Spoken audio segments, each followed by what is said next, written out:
hey Eastlake, friends and family, both near and far. It's Ryan, and gosh, I so wish that I could be with you in person, and I could see your face and give you a hug, and it's been so long. For obvious reasons, we haven't been having in-person services since the beginning of, I think it was March. My family and I, we had relocated to Encinitas at the beginning of the year in January, but we were still able to come up every so often and stay plugged in, which was really nice. So it just feels like it's just been so long since I've had that sense of felt connection. And right now, in this moment and for this video, I just really grieve the ability to be with you, especially when the reason I'm filming this video is to share with you a shift that's happening in my own life. And I just wish I could be doing this in person, but it is what it is. Let me just get right to the headline here. I am resigning from my position at Eastlake. I'm moving on into a whole new chapter of my life, and I'm stepping away from my role as curator and leader and founder of Eastlake. And it's a big deal for me. I've been doing this for the last 16 years, and yes, I just got to say it is true. It's because you guys have gotten so unbiblical. Okay, all joking aside, it comes down to the fact that it's just time, and I've kind of been denying that for a little while, but it's time for me to take the leap into what's next, and that's just really been made more and more clear over the last 6 months as things have sort of transpired. It's been hard for me, but I've come to the understanding of two simultaneous truths, and that is, one, I love this place. I mean, it was born in my heart and Michelle's heart. But two, it's time for me to go. It just is, things go through seasons, and that's become more and more apparent. And I'd like to take some time in this video just to sort of share a little bit of that process. Maybe just for me, just to be able to have a way to, verbally process and share with you this. Maybe that's just for me. But I know that I have spent a few years even teaching you guys that in order for us to take our next step in our own personal evolution, we have to be willing to surrender the things that served us up to this point. And I've talked about how that can be hard, and now I'm in my own life situation where I recognize, man, that has been hard for me. It's hard for me to come to that realization. I think it was not too long after I beat cancer that I had scheduled myself for a vision quest out in the desert. 14 days. It included a period of fasting and isolation. And I remember during the blue blood moon eclipse, I just got a clear message sort of just dropped into my heart, and that was, it's not yours anymore. Speaking to me, it's not yours anymore. Let go. And I knew exactly what it was about, and to be honest, it just was too hard for me to think about letting go of something that had been born in my heart and where all my best friends were, and there's sort of the quasi stability of it. It was just too hard for me to sort of face that, and I've finally come to the realization that now is the time. It's been 16 years. 16 years is a long time to do anything. I don't know how many of you have been in the same job for 16 years, but I think the Beatles were like a band for 8 years, so, and not that I'm comparing myself to the Beatles, but it's just a long time. A lot can happen in 16 years, and certainly a lot did happen. But I've been talking, I've been teaching, I've been leading for 15 years, and I think I've realized that at least as it pertains to organized faith, spiritual community, church world, I have said what I wanted to say. I've said what I wanted to say. Michelle and I moved up from San Diego when we were 24 and 25. I mean, look at me. It's been a bit. I learned how to teach by starting Eastlake. I mean, I think I took a whole drive of all my dad's sermons. He sent me up with it, and then some of my mentors, some of these big megachurch guys, had given me every sermon they'd ever done, and I learned to teach by teaching their stuff with my own stories and my own kids peppered in, and I grew up in this place. Like, I grew up and I got my feet underneath me in relation to leadership and organizational psychology and how to run a company, essentially. All of these things happened for me as I grew up here. And as I look back over 16 years, I mean, the thing that's just resoundingly clear and unsurprising is that I changed. Like, a lot. I sometimes think about what a conversation between that 24-year-old Ryan Meeks and me today would look like. And I know that 24-year-old or 25-year-old guy would, have some concerns and some nervousness about the choices I've been making. But I also know that this Ryan would have a lot of compassion for that 25-year-old kid and everything that I know he's going to have to go through. But I do know that it was necessary, and that everything that happened was a part of what shaped me to be who I am, and I like me. Being down here since January has shown me a lot. It's shown me that there's a whole universe. I don't know if you can hear my boys. I don't know what they're doing. It's shown me that there's a whole universe of Ryan behind that persona of Pastor Ryan. And to be honest, that's been really refreshing for me. Doing something so public for 16 years, this persona can sort of eclipse the human. And being down here has been so refreshing for my spirit. I've been in the church my whole life. My dad was a pastor. I think I spent more time in church buildings than I did in my home sometimes. But being able to take the last few months to explore, who I am without all of those labels and, having that constantly referenced in the area that I live in, it's just been so freeing. So I'm just really grateful for that. And that's been a part of the process for sure. I'm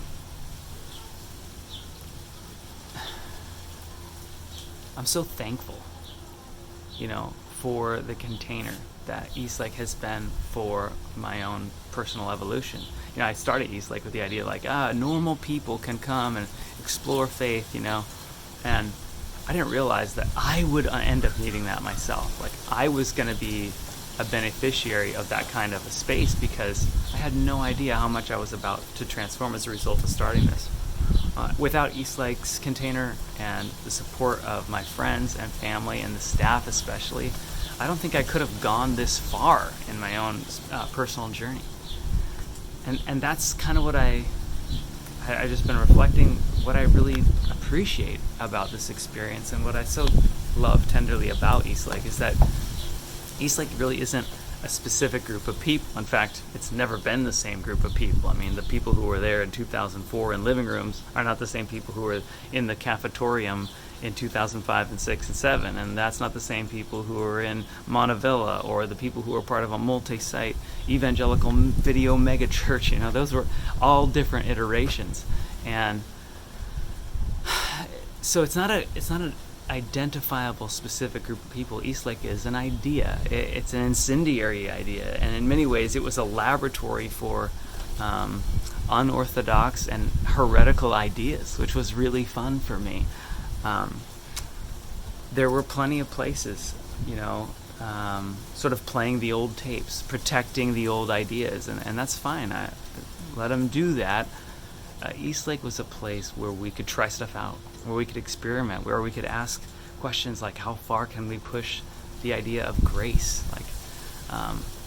How many things can we tear down that are in the way of a direct experience with this thing we call God, this unitive experience of all-pervasive love? And what does that look like to re-democratize love and truth? And so that's what we've been doing, And I know that we know this in our own lives, that inner experience of unitive, loving awareness that sometimes hits you at a sunrise or a sunset or at a concert or in lovemaking, this sense of unity and belonging, and that things make sense, that thing that we call God, that experience is uncontrollable.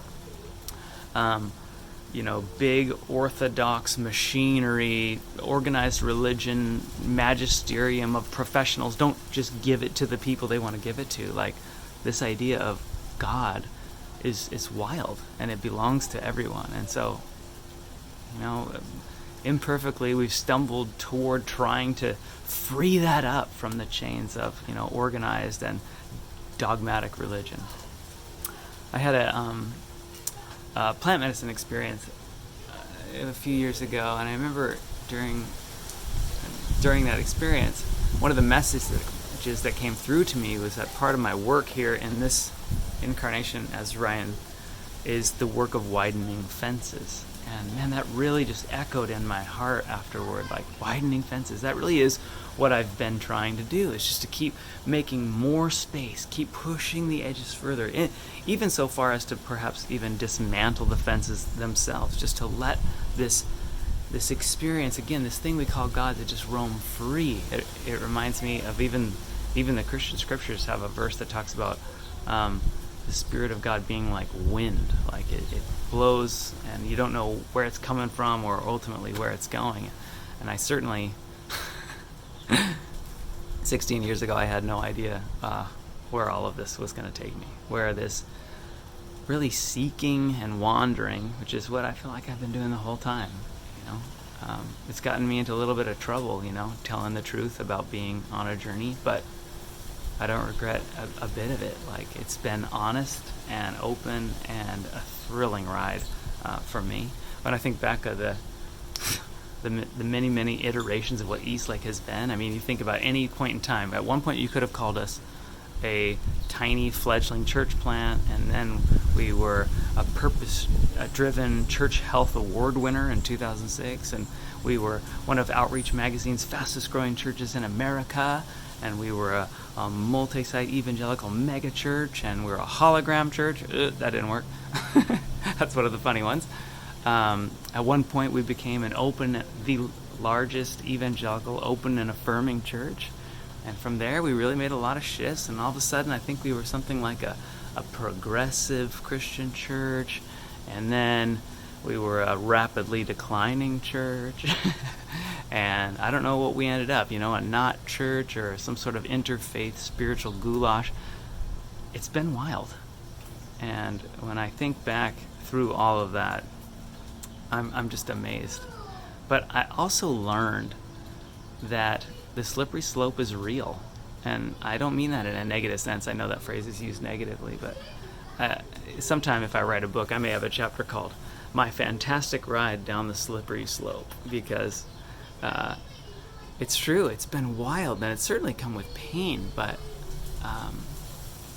as I look back on it now, I realize that what I thought was losing my faith was actually losing my faith tradition, but my faith itself was growing beyond the boundaries of that faith tradition. I didn't lose my faith, I lost my fear. Love expanded beyond these sort of narrow confines and moved me into freedom. I might say I once was found, but now I'm free. And it's been so beautiful to go through that experience. Also worth noting that if every question you ask and all the seeking that you do is dangerous because it's a slippery slope, then that kind of reveals that the position you're trying to hold is precarious to begin with. If everything you look at is, a cause for dismantling the thing you're trying to hold, like, why? There's so much fear around that. And I guess I'm just glad that Eastlake had the space for questions and for journey, because in many ways I feel like Eastlake saved me. I wrote a poem in my journal in 2017. It was something like, may wonder blow through me like a winter storm and scatter my tidy yard of knowing to pieces. And that's for sure what happened, so be careful what you write in your journal. But I'm so grateful, because I'm at a place in my life right now where I'm just at peace with what has happened in my life, who I've become. I'm at peace with my own understanding of what God means. I'm healthier in my body. I didn't realize how much stress and anxiety I'd placed on myself over the years. And I didn't let go of, when my faith crashed on the shoals of intellectual knowing, and I didn't just replace what I knew with new absolute truths.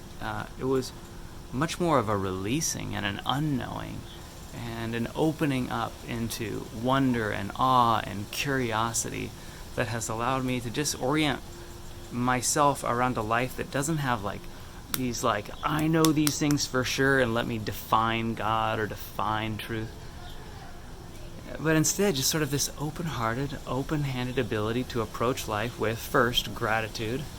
Gratitude for this, gratitude for being alive. Just this bizarre miracle of consciousness.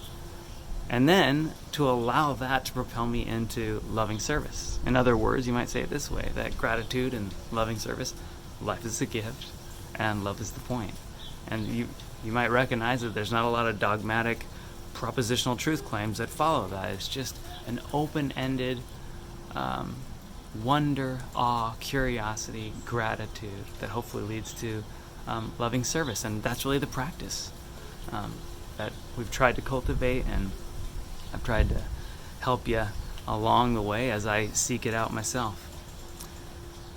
So I guess what I'm trying to say is as I begin this sort of step out into a new chapter, I'm full of gratitude. I'm full of gratitude for the thing that I started that ultimately was ended up being the very safe space and container that I needed to go through a personal evolution that has brought me to a place of deep peace, more love than I have ever experienced on a daily basis. And I'm just really grateful. So what's next, right? So you may be wondering, maybe not. I am, because the answer to that is I don't know. There's no backup plan here. I don't, my wife Michelle has been running her nutrition coaching business, and she's a holistic health coach. So she'll keep doing that. And I've been running my private spiritual direction practice, both over the internet and then in person as well here in Encinitas. But that's not, I got to build that up to full time for that to be a real gig. So who knows? Maybe that's what we'll do. But there's no certainty there, and I might just have to go search around here and get a job.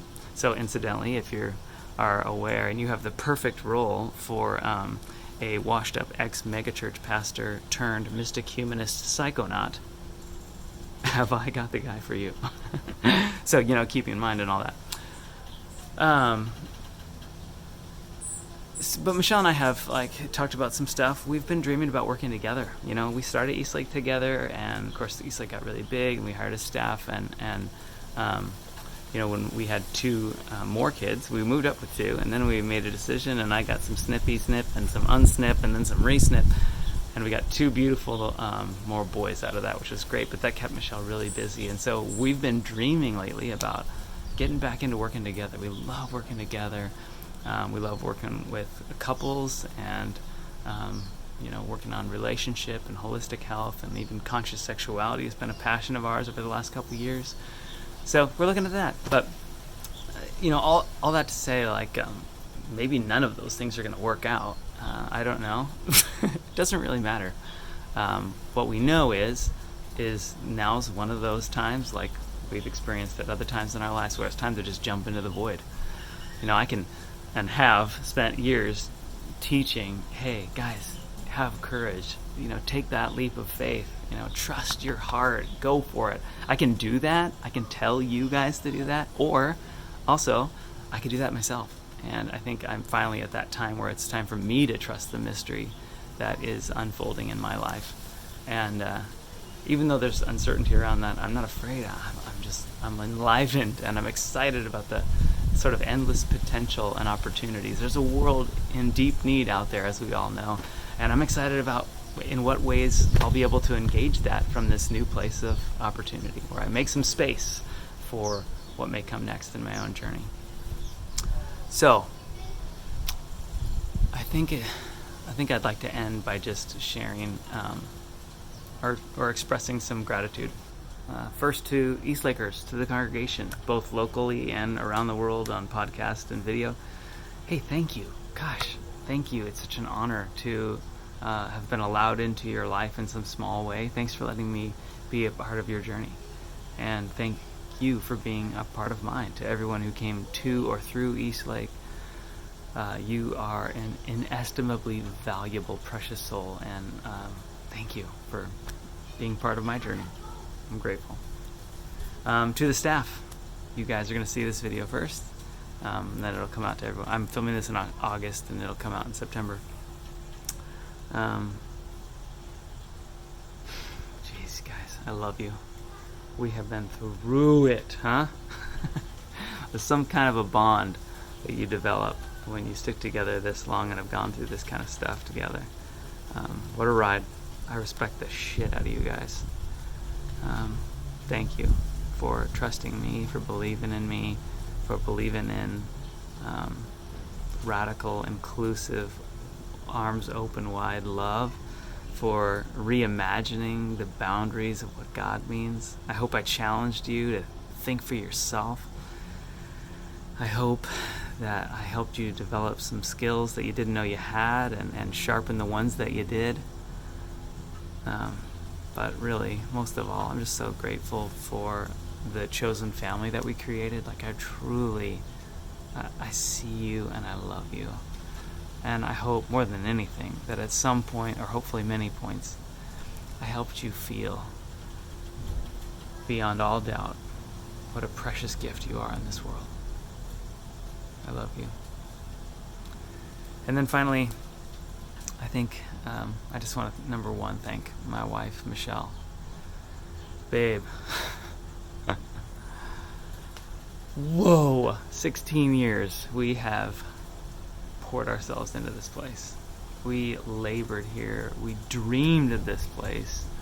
We grew up here. We screwed up here. We were elevated here and humiliated here. We fell apart here and got sick here and healed here. And you might even say we died and rose again here. And I'm so grateful for the honor of my life to walk hand in hand with you back to wherever we came from, to source, to love. I love you so much. Thank you to everyone. I feel like I've said what I wanted to say. Anything else I want to say? Just this. I wish all of you every blessing that love can bring you. Thank you for everything. I love you. Well, hey, everybody, it's Kristen and Peter here. Thank you for listening to that video from Ryan. We wanted to follow up with some of our own thoughts, as well as a little bit of information about what's next for Eastlake, because there is a what's next. I think, obviously, I want to start first by just saying we love Ryan, and we're thankful for him, and we're proud of him for knowing what's next in his life, or at least knowing what's not now. Yeah. This has been kind of an ongoing discussion. So first off, we just want you to know this was not a surprise to us. We are, Ryan's one of my best friends, and the three of us have been talking through this for a long time. And so for Ryan to finally make this decision of, we weren't surprised by it. There's no hidden story or background to it. We just, as a friend, we're just proud of him, and we want him to do what is best and right for his life. So overall, we love Ryan and Michelle so much. And so we're excited for them to pursue what is next. Yeah, for sure. And I'll just add that Ryan's been a really great communicator with us through this process. There's nothing that was like a surprise to us. Ryan continues to be somebody that I look up to. He's a human with fantastic integrity and somebody that is a great leader. He and Michelle are just beautiful humans. So there's no drama to this transition, and we are overall just really thankful. I think back to now almost a decade that I've been a part of the Eastlake community, joined staff in 2011, and I'm just so thankful that my journey intersected with the Meeks' journey, and I'm so thankful they started Eastlake because my life has been radically changed as a result of their journey and their gift and contribution to the world. Even when Ryan shared in the video, I love this idea that I hadn't heard him say before, and I feel like I've heard all of Ryan's stuff. But anyways, he shared that he lost his faith tradition. He didn't lose his faith. And I certainly I resonate with that experience. And I'm so thankful that I got to experience that alongside him, and that he kind of led me through that experience in a really beautiful way. So we're thankful for him. We love him. We're still planning on being friends with him, just, even though he's planning on shifting off of the team from a job perspective. And I think it is important probably for us to kind of just jump into, like, what does that mean for EastLake? What are we doing next as a result? The headline is, we're planning to keep going. Let's keep trying this experiment. Let's keep seeing if we can build community around this idea that life is a gift and love is the point. It's been 6 months since we've had an in-person gathering where we've been able to say that. I remember whenever I do announcements, whenever you do it, we say that every week, and we talk about how our goal, we organize around this idea that life is a gift and love is the point, and that we're trying to help people live as a beneficial presence in the world, that we're not organizing around a list of doctrine that everybody is definitely in agreement with. And we also haven't been organizing for a long time around a guru or a senior pastor or one leader that has he's the primary teacher. I mean, for years, Ryan's been trying to kind of unwind himself out of that role. And so in terms of what's next for EastLake, we want to keep building this community. We want to keep working on this community and offering content and community for people to live as a beneficial presence in the world. As we were thinking through what's next, our plan wasn't to kind of go on the job hunt to try to find the next Ryan Meeks. That seemed like an impossible job description to fill, like a humanistic, atheistic, former, evangelical, spiritualistic. It was an impossible hiring role. So as we were thinking through what to do, for a while, as I mentioned, Ryan's been trying to kind of have this organization be led by a collective of people with diverse views, diverse perspectives, and to build a community around that. And we thought that the best way to do that would be to kind of have a team help with the role that Ryan's been playing. So for those of you that aren't aware of kind of the role he's playing for the last couple of years, Ryan, Kristen, and myself have been leading, and Kristen and I have been running a lot of different systems, finance and groups and community building events, and leading our team staff-wise. Ryan's primarily been in charge of content, leading the creative role and kind of thinking through which speakers, which topics are we going to hit. And to kind of fill that role, we asked 3 different people who have been a part of our speaking team for the last few years to help play that role of our content, our creative content team. So we asked Kent Dobson and Bethel Lee and Jason Lewis to jump in on the creative side to work with Kristen and myself to continue to offer helpful content, helpful messages and series, and things that will be not only relatable, but also hopefully inspiring for us to keep living out our values. So we're excited for that team to jump in. We were really thrilled when they said yes, and they said that they wanted to help us do that because we love them as people and have found their ideas and teachings helpful the last couple of years. So we're thankful that they're jumping in. Anything to add there, Kristen, in terms of what we're doing for the what's next before we jump into COVID stuff? I don't think so. I mean, operationally, it's going to be relatively the same. With Peter and I doing kind of the day-to-day, what does EastLake look like? But EastLake looks different. We are in the middle of a pandemic, and COVID-19 has changed things. Yeah. For us, it's been 6 months since we have met in person, which it's like some sort of weird time warp of like one really long extended day that suddenly it's September. Yeah. But we, throughout all this, we've had to make adjustments to what EastLake looks like. We've had to make adjustments to our staffing and to our expenses and to what content looks like. How do we offer this to people? So we're still working with that and experimenting with that. But our primary kind of goal right now is to continue to offer online content for people that we hope is helpful to your daily life. And so we're going to keep doing that. We're going to make some changes with regards to what that content looks like in terms of platforms and accessibility. Our goal is to make it as easily accessible as possible. And what we've seen from the statistics is that no one really watches our services start to finish. We see all the little exit points and entry points. And so I listen to the podcast in the car when I'm driving.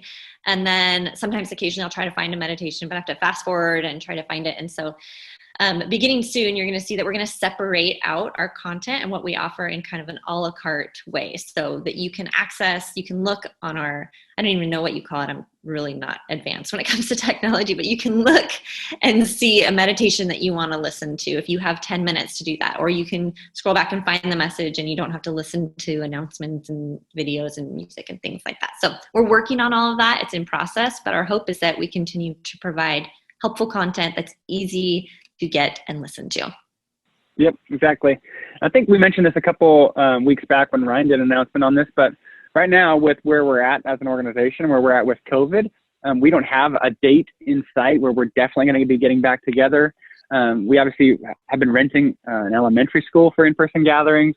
My kids are currently homeschooled, so that option isn't even available to us, and I'm not sure when or if it will ever be an option. So there isn't really like a date in mind where we're definitely getting back together. So what that means is, for the time being, we're really investing in our online community and making our content as easy to access as possible. We are excited that even before COVID, we had a larger online presence, more people engaging online through podcasts and video than even who were attending our in-person gatherings in Kirkland. So we were excited about that and excited to continue to invest in that. If you're one of the tried and true Kirkland members who only do the in-person things, we would encourage you to tune in online and stay engaged and stay connected to the EastLake community through online, because that's basically all we got right now. So we really want people to stay connected that way. And then when COVID's over and when the timing's right, we were going to revisit what does it look like to get back together. We don't have a plan for that. We don't know how many and when we're going to do that. We're kind of taking it one day at a time when it comes to in-person gatherings in the future. But for now, we'd encourage you to tune in online, because that's where EastLake's at for now. So with that, I think the headline in terms of what's next for EastLake is we're excited to keep going. And as we wrap the video, just wanted to encourage everybody, if you're an EastLaker, we'd encourage you to stay engaged and to continue to follow along with our series. We're excited for a series that we have upcoming led by Kent Dobson. After that, Bethel is going to be leading a series. We're really excited for kind of what we have slated for the fall. We're also going to be offering groups for people to connect into online. So if you are quarantining with maybe a group of people, we'd encourage you to follow our content and then kind of discuss that in a group setting. If you want to join one of our online groups, those are going to be available for you to stay connected to. And we are going to be experimenting with other types of content, maybe some more discussion-based content, or discussion podcasts, or online workshops. We have a lot of things that we're brainstorming to help people stay engaged with our content online. But just encourage you to stay connected, because we miss you and we want to see you online. So any other thoughts that you want to say as we kind of wrap in here, KB? I think just thank you. Thanks to the EastLake community. Yeah. We miss you. We wish we could hugs and even have like a proper thank you to Ryan and Michelle publicly would be really amazing, but it just is what it is right now. Maybe we can do that in the future. But to those of you who call EastLake home and have been supportive of this community for years, or who just found us this summer, we're just thankful for all of you, and especially to those of you who contribute and donate and make this place happen. We've been able to stay online and to keep providing content because people find this valuable and they make contributions. So thank you to those of you who do that. We are, like Peter said, we're going to keep going. Every time Peter and I Zoom, we start out with, like, do you still want to do this? I still want to do this. Do you still want to do this? And so I think to all of you, I hope you still want to do this. This has been instrumental in my life, and we want to keep going for as long as that may be. So we're open to whatever the future holds. We don't know what it is yet, so we're just going to keep on going with what we're doing now. So I think I don't have anything else to say. Thank you for listening, and we hope to see you soon. See you, everybody.